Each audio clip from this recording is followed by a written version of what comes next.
Steve, appreciate the time. Thanks so much for doing this. How you been? Great, and I'm just catching up on the news myself. So, jeez. It's just terrible, right? We're supposed to be celebrating a football team today. You have a million people at a parade, and now from early reports, 10 people have been shot. There are children in hospital, and 2 people have just been taken into custody. I said it earlier, and I don't know how much you heard about it when you were waiting. It's just it's so unfortunate in our country now, and I love living in this country, but we have so many acts like this that occurs that it feels normal, and it should never feel normal when something like this happens. The divisiveness and the acrimony and the I don't know. I mean, I'm just reading it myself just right now. I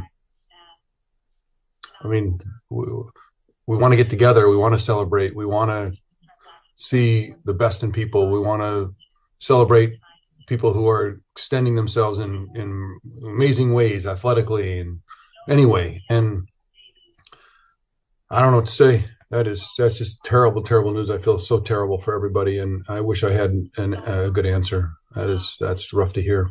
Yeah, there's nothing that you can really say. Steve Young is here with us. Let's get back to the football side of it. I know it's tough with the information that we just have been hearing and all these things that we are seeing out of Kansas City. Let me start you off with the 49ers' decision today. They're not going to bring back Steve Wilks as the defensive coordinator. That's been announced from Kyle Shanahan. What was your first thought to that when you heard it today?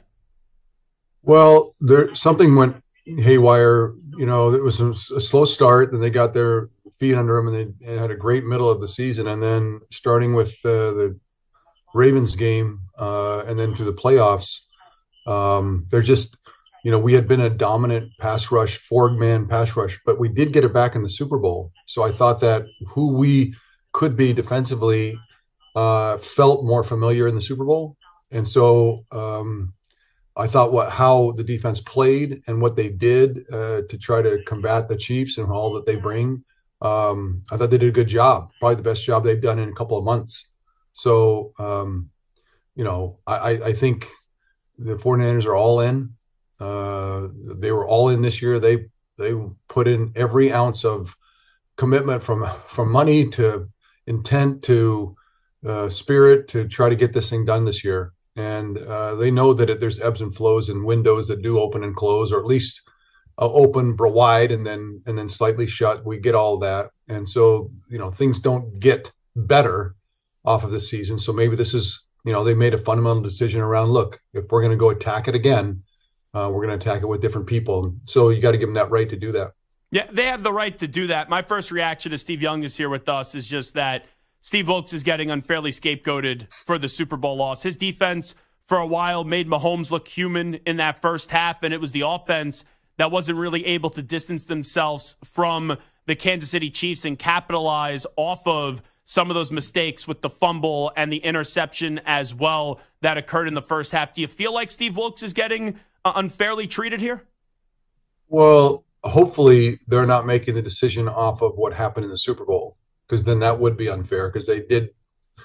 I said before the game, if the 4 guys down linemen that are really the top of the league for the 49ers, if they can bring the heat to Patrick Mahomes themselves, they can dictate terms and win this football game. And so they did that, and they did their part. So if it's off the Super Bowl, certainly that is unfair. Obviously, this is a, you know, more holistic approach, I'm sure. But as far as the Super Bowl, when you hold Patrick Mahomes for almost 3 quarters with 3 points, and you end up with 19 if you said in regulation Patrick Mahomes is going to score 19 points, you'd think before the game, we're in a pretty good spot. And so, you know, you cannot say that the defense didn't do their job. What did you think the biggest reason was with the Niners offense, why they didn't look like themselves for the majority of the game in the Super Bowl? Again, they haven't looked like themselves since the Ravens game, you know, truly, where they're just gashing runs, just tipping fields immediately, pouring points up early and often. There's been moments in the season when they'd miss a quarter here or there, but not a whole half, especially in playoff football. They weren't running the ball with as much explosiveness. They just weren't. And throwing the football off of that, the big yeah, the yak catches, right? They led the league in 0 yard rushes. I mean passes behind the line of scrimmage. Those throws behind the line of scrimmage led in yards per attempt for the whole league, all throws.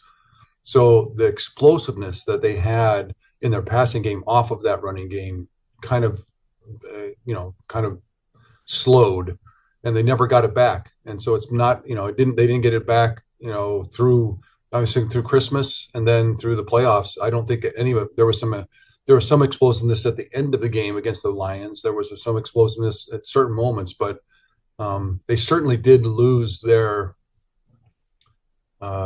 dominance. I mean, that offense was dominant. Some of the statistics for the season that have come out of the 49ers are incredible. The one I just told you about, yards per attempt, leading the league behind the line of scrimmage. Like, there's things that have never happened in football before, and that's how dominant they were. And then in the playoffs, it just didn't come out that way. Talking to Steve Young right now, what did you make of Kyle Shanahan's decision to take the ball first in overtime? Look, you know that everyone's gonna touch it, so you got to decide what you want. Most people will want to see what they have to do. You know what I mean? Most people, I think, intuitively think, okay, I'd rather see what you got, and then I'll respond. I also feel like if Patrick Mahomes is across the field, getting the ball and dictating terms and putting people under pressure, which they did. I mean, when they went out and kicked a field goal, there's pressure that's built. Now, yes, Patrick Mahomes now gets to see what he has to do, but in that way. So I think we can, like anything, if you decide something and win, you're a genius. And if you decide something and lose, especially if you go against the prevailing, this is a new rule, but if you take the college part as the guiding principle here, that in college you always defer, right? But you start at the 25, it's a different thing. This is a new rule that is going to have to get kind of figured out. But his instinct was, in that moment, I want the ball. I want to dictate to Patrick. I don't want, I want to be able to tell him what the story is, right? And then there was also some injuries on the defense in the last series before, so maybe that played a part in it. Look, again, prevailing thought is to defer. So, and it didn't work. So now he's going to have to stand for it. But it's I can go either way on it, to be honest with you. Yeah, and just to be abundantly clear, Steve Young is here with us. I actually had no problem with the decision. The thing that I thought was more egregious, it seemed like the 49ers, from what their players said after the game, had no clue how the overtime worked. And that, to me, is a poor reflection on Kyle Shanahan. Yeah, I think anytime there's rules that aren't understood, it just does. You can't. No one can hide from that. And the players, when they said that after the game, it was alarming that they didn't understand the context of what they're going through. And it is a new rule, but let's get on. I agree with you. That is not a good look. There's no defending it. And then after the game, a few days later, he said this the other day, Kyle Shanahan, he kind of pushed back on the narrative that he can't win the big game. I kind of think you just got to own it in the moment, because we all know Kyle's a good coach.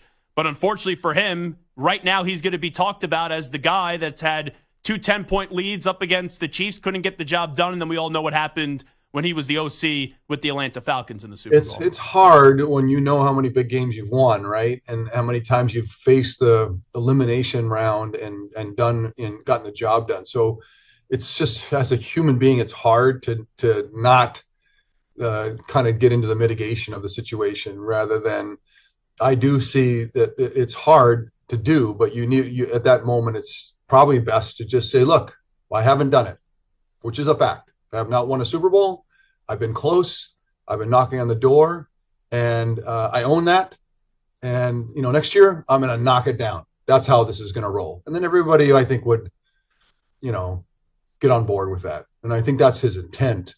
I think it's hard when, what you don't want is allow a narrative that 49ers on a big win, they don't know how to win the big game. It's like, I think what he's saying is, I don't want a narrative to get started that isn't, I'm going to put a stop to that narrative the best I can. So there's two things happening. I want to stop the narrative, and then also you got to own the moment. So you're saying own the moment first, deal with the narrative second. And I think he dealt with the narrative first, and probably should own the moment. I know it's tough, but I think you have a good point. Talking to Steve Young right now, I know everything's so negative when you lose a Super Bowl. I thought for sure, just covering this a bunch from afar throughout the years, that if the Niners would have lost, everyone would have been trashing Brock Purdy. But we really haven't heard any of that in the last few days, and we know how unintentionally polarizing Brock Purdy has become. I thought he played a good Super Bowl, and ultimately at the end, there were open people and open receivers, but when your line doesn't block, you know this, then there's no way that you're going to get the ball to that receiver. I thought Brock played a fine Super Bowl. Yourself? Solid, no question. Heady. The moment was not big for him. You kind of sense that that's who he is anyway, so I wasn't shocked by that. I would say this: at the end of the games in the NFL today, they're decided by people who can get off platform and make their own way. And they don't just play retail football. Now, retail football is where championships are won, getting out of the huddle, getting the most out of the play, being a great processor. All that is vital. But in the end, you saw the last drive with Patrick Mahomes. How did he actually get it done? He got it done by being dynamic, right? And going out and taking it himself, because those yards are out there. The game is wide open today compared to 20 years ago. And so those championship games will be decided by those kinds of plays. And so if that's for Brock Purdy, the lesson is, okay, I've got to figure out in my own way how to become a threat with my legs and in the movement, because in those biggest moments of the season, not just the rank and file regular season games where the retail, processing works and you can dominate. It's like these end of game scenarios. He's going to have to extend. He did that. Against the Lions, right? He spit out 49 yards. That's what's going to win those games. And even the last play that Patrick Mahomes ran was an RPO, right? It's on the move. The 4th and 1 is on the move. The scramble, all the biggest moments of the game where quarterback's on the move. And so Brock's going to have to figure out, how do I get on the move in a really effective way? Wrapping up with Steve Young, we know you're one of the greatest quarterbacks to ever play the game. So to see what Mahomes has now been able to do in his first 6 years as a starter, with the 3 Super Bowl championships, and he's been to 4 Super Bowls. I always sometimes hate this question, but I'll ask it anyway. Is he the greatest quarterback in your opinion that you've ever seen? How do you kind of evaluate Mahomes and what he's been able to do in the sample size? The problem is, how do you look at it? If we're deciding it by Super Bowls, then Tom Brady has 7. So that's the standard, right?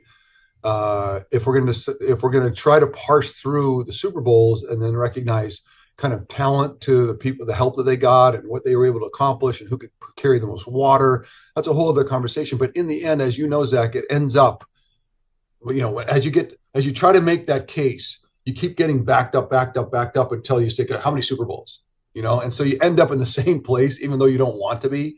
And so he in this day and age in the NFL today, because it's so dominated by the rules, by offense and the quarterback, you can say that getting to 7 is more likely today than in the past generations, which probably, elevates what Tom did. But in the end, when you get 3 at a young age and it looks like you can get there, then you're in the mix, and you're in the mix for forever. So you can't, there's only 20 guys that have kind of been the greatest of all time. And there's 10 that went to Super Bowls, and there's 3 that went to multiples. It's like it siphons people down. And so he's done that. He's gone 3 now is the differentiator, right? There's only a couple guys have done 3: Troy, Joe, Terry, and then Tom has 7. So in that way, we can try to parse it, but he's on his way to being the GOAT, right? And he's got some distance to cover, but man, what a start. And the last thing I'll ask you, just to get it back, Steve Young, to Kyle Shanahan, do you believe that one day he's going to be able to, not necessarily do what Andy Reid has done with multiple championships, but punch through and get one of those titles? He is as good as anybody. And like quarterbacks, like great coaches, like anyone, they need a lot of help to be great in the NFL. It's not golf. It's, you need a lot of help in golf, but you still have to go do it yourself. Basketball's only 5. There's a lot of guys in football. If you're going to be great and you're going to go knock down those ultimate hurdles in Super Bowl, you need the help. He has the help, and he has to just go get it done. And it's going to define his career just like it defined mine, defined others. It's like it just is. and he knows that deep down. But he's one of the best, if not the best, innovative minds in football today. There's single digits of great innovative minds in the NFL, and he with Andy are the kind of the top. And that's a fact too. So if you take that fact and yet haven't won a Super Bowl, both are facts. And he's not going to give an inch until he gets it done. And there's nothing about what he does that keeps him from going winning it. He just got to go do it, and he'll just go attack it again next year.